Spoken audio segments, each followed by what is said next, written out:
Yun, good morning guys. Sa panibagong episode na naman tayo, panibagong pakikipagsapalaran sa karagatan. At yun, samahan niyo po ako, solo dive lang tayo. At sana'y pagpalain tayo ng Panginoon, gabayan at pagkaluban ng biyaya. Let's go!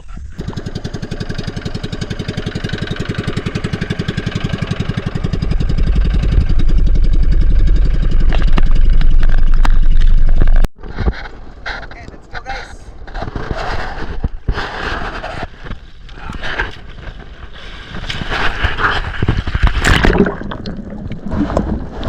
Makalipas nga ng ilang minuto na biyahe, sa wakas ay nakarating na rin tayo sa spot kung saan dito po tayo palagi nakakapana ng mga kingmak.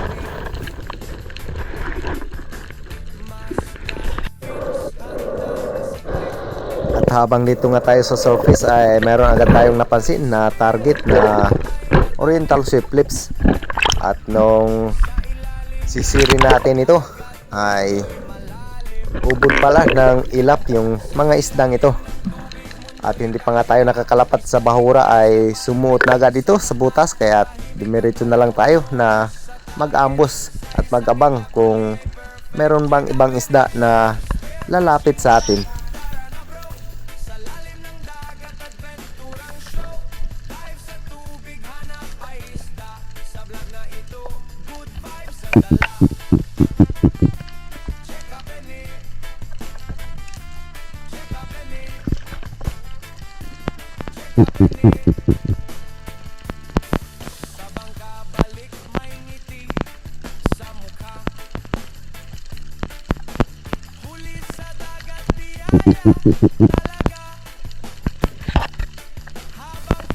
At makalipas nga ng ilang segundo ng pag-aabang at meron din sana tayong nakita na Spanish flag snapper, ngunit ayaw din ibigay yung tamang distansya sa atin, kaya minabuti ko na umahon muna at magpahinga.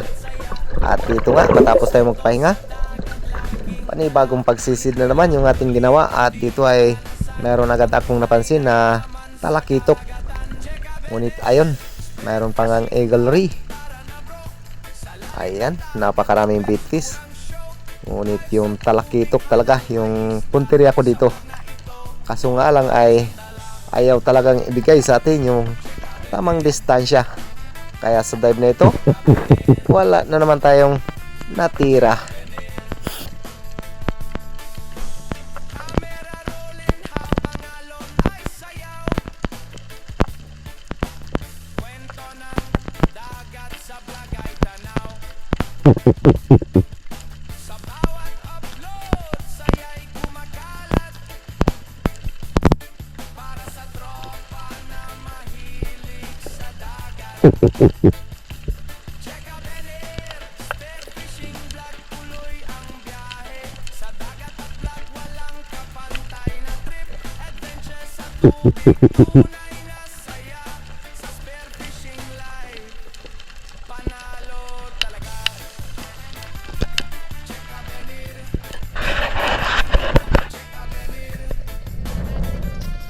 At dito, panibagong pagsisid na naman ang ating ginawa. At dito ay meron na agad tayong target na isang leopard coral trout, at oversize na rin ito, kaya di na ako naghanap pa ng ibang target. Kaso nga lang ay nag-alangan pa tayo na tirahin ito dahil nakadikit siya sa bato at baka bumaon yung ating shop, kaya minabuti ko na ikutan ito para tuluyan natin itong matira. At ito yung ating kauna-unahang isda para sa araw na to, isang suno o leopard coral trout. Wow!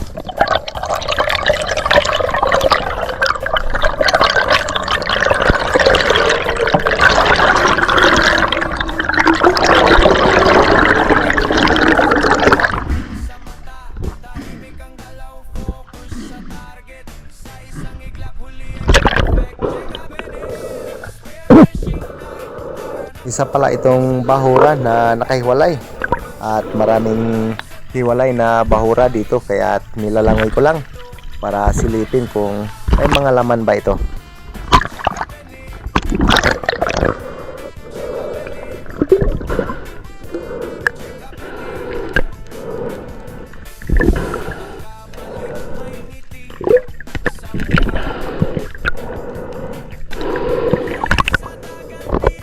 Natapos ko nga na matuhog ang isdang ito at sa panibagong pagsisid, isa na namang target na mangrove snapper at good size na rin ito. Kaya ayos, at ito yung ating ikalawang isda para sa araw na to.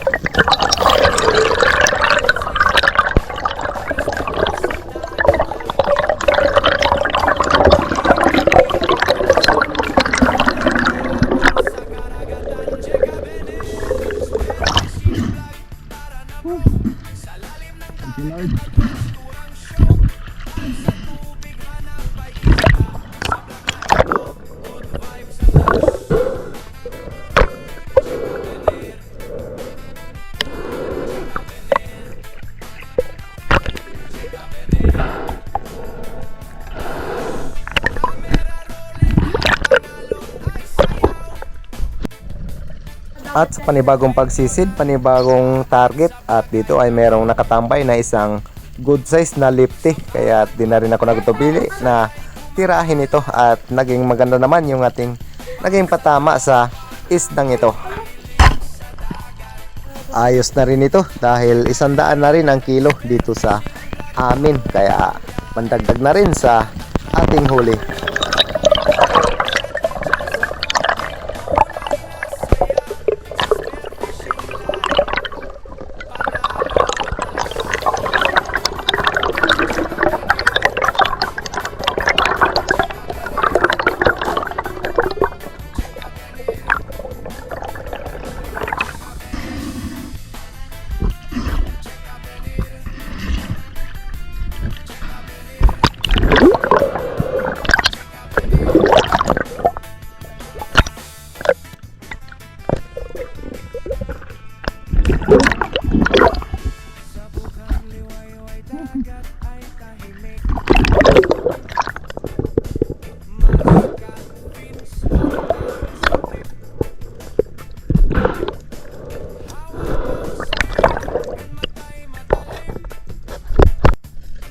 Sa panibagong pagsisid, dito ay sinubukan natin na mag-ambos dahil meron akong nakikita na mga lifty dito sa may bandang panganto, kaya nag-ambos ako dito sa taas na area at inantay ko ang tamang pagkakataon para tuluyan natin itong makalabitan. At dahil good size na rin ito, kaya di na rin ako nagatubili na tirahin ito.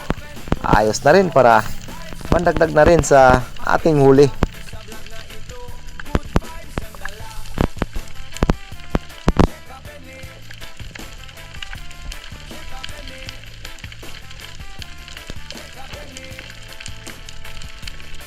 At ito na nga, diretsong lumapit sa atin, kaya nung namit natin yung tamang distansya ay tinira ko na. Ayan, sapol naman nung tirahin natin ito.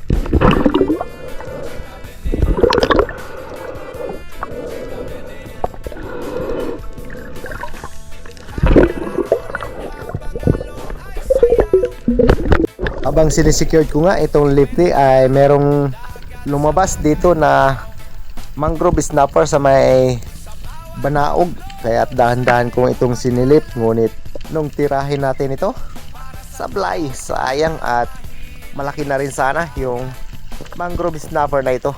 At ito yung buong kaganapan.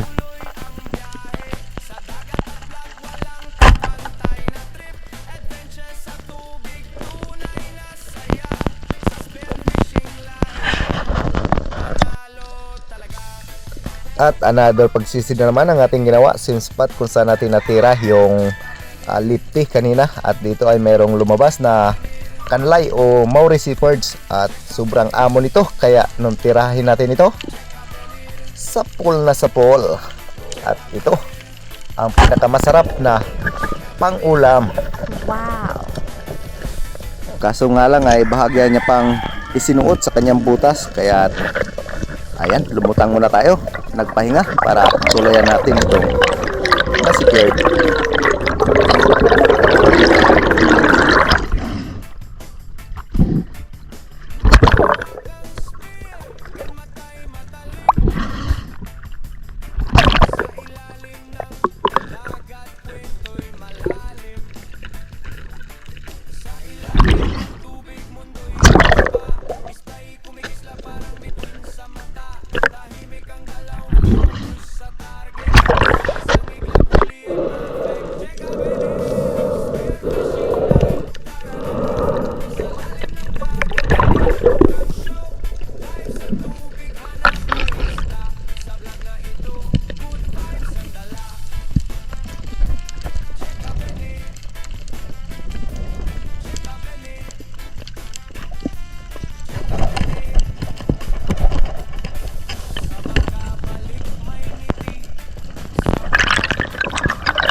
Thank you, Lord.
At dito nga, habang sinisecure natin ay mayroong lumapit sa atin na isang dugong.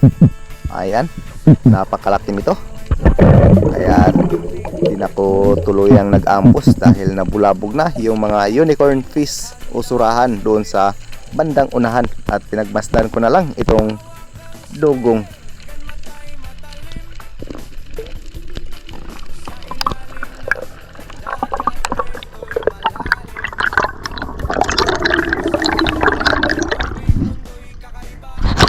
Habang patuloy nga tayo sa ating paglalangoy, dito mayroon akong napansin na kulay itim na nakasilong dito sa bato. Ang akala ko ay GT. Iba palang pagka GT ito. Isang giant toblerone. Ayan, buti na lang at napaganda yung ating patama dahil sa sobrang laki nito ay pwedeng mabend yung ating shop. Grabe, ang toblerone na to talagang super mamaw. Tumimbang ito ng mahigit 6 kilos. Talagang napakalaki.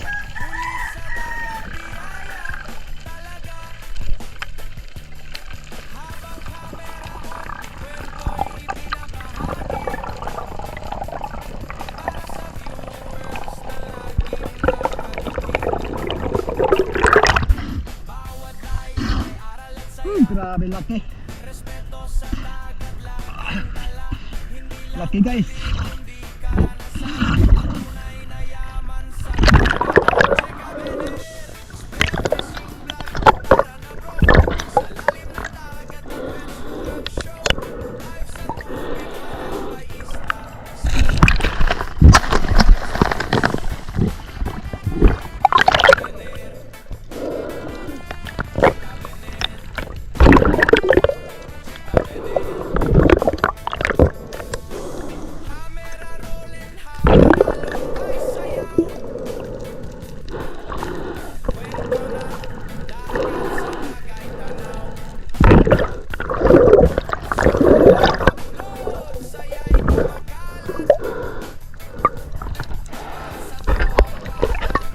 Ayan, at matapos nga natin ma-secure, patuloy pa rin tayo sa ating pagbaybay ng bahurang ito. At dito nga ay maraming suno o coral trout, kaya di na rin ako nagatubili na bawasan ito dahil ayos na rin, 120 na rin yung kilo nito. Kaya harvestin na natin to.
At dito sa ating panibagong pagsisid, isa na namang coral trout yung ating tinira dito. Ayos na rin ito para pandagdag na rin sa ating huli.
Tapos nga natin ma-secure yung coral trout na ito.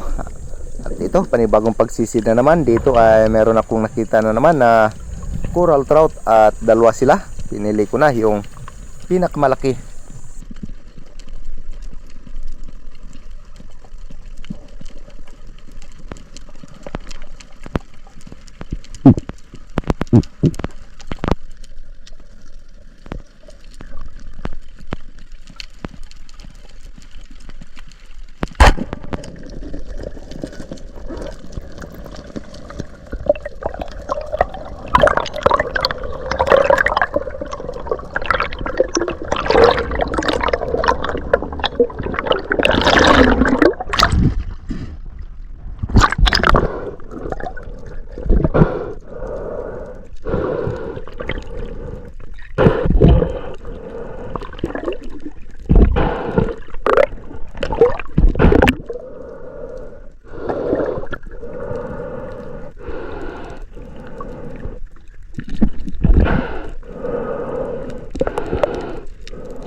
At para sa ating panibagong pagsisid at huling isda na rin ay isang mangrove snapper, at good size na rin ito, kaya di na ako nagatubili na tirahin ito. At maganda naman yung ating naging patama sa isdang ito.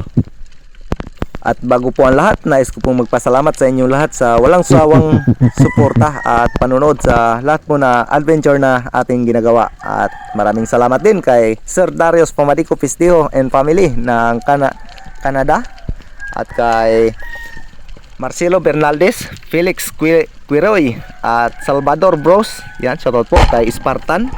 Shoutout na rin sa Labutap family ng Eastern Samar, Rodi Dilaja ng La Union, Busbid Istopising, kay Bronistor, Roel Suay Baguio ng Antipolo City, Hanford de San Jose ng Caluya Antique, kay Jeffrey Rivas, Arman Paraliho, Mark Rivas ng San Vicente, Sablayan Occidental, Mindoro, kay Ribando Silongo ng Las Piñas City, Manila, shoutout po, kay Toto Kalingaw ng Coron, Palawan, at Elvis Montales and family ng Asluman Antique, kay Jumari Unday, Eduardo Yunson, kay Leopoldo Orsal at sa asawa niya na si Marilo de la Rama ng Quezon City, shoutout po, kay Tata Untoy Fuji Edward ng Quezon Province, kay Danilo Gracila ng Binangonan, Rizal, at Dindo Altichi, Sambales Processing, Romel Navarrete, kay Jubin Silos and family ng Binangonan, Rizal, Asyong Sandara from Italy, kay Elmer Maglenti ng Tarlac City,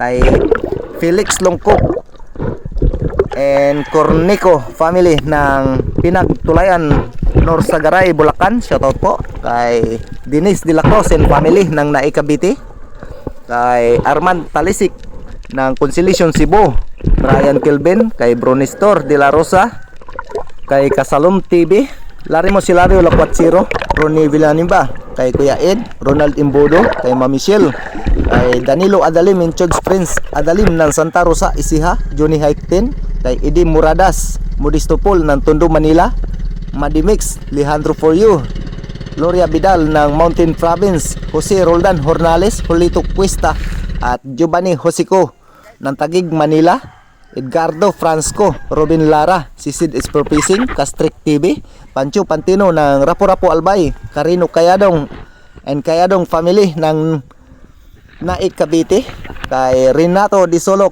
at sa Disolok family ng Babatngon Leyte. Ayan, at maraming salamat po sa patuloy na pagsama at pagtangkilik po sa lahat po na adventure na ating ginagawa, at kita-kits na naman po tayo sa susunod na adventure na ating gagawin. Ingat po tayo palagi and God bless. Wow! Yun o. Ayos! Yun guys, ito yung kinita natin ngayon. Napakalaki yung bayang. Ayan o. 6.3 yung bayang. Grabe. Okay, yan ang kinita natin. Ayos na, goods. At mayroon pa tayong pangulam. Okay, thank you Lord sa blessing.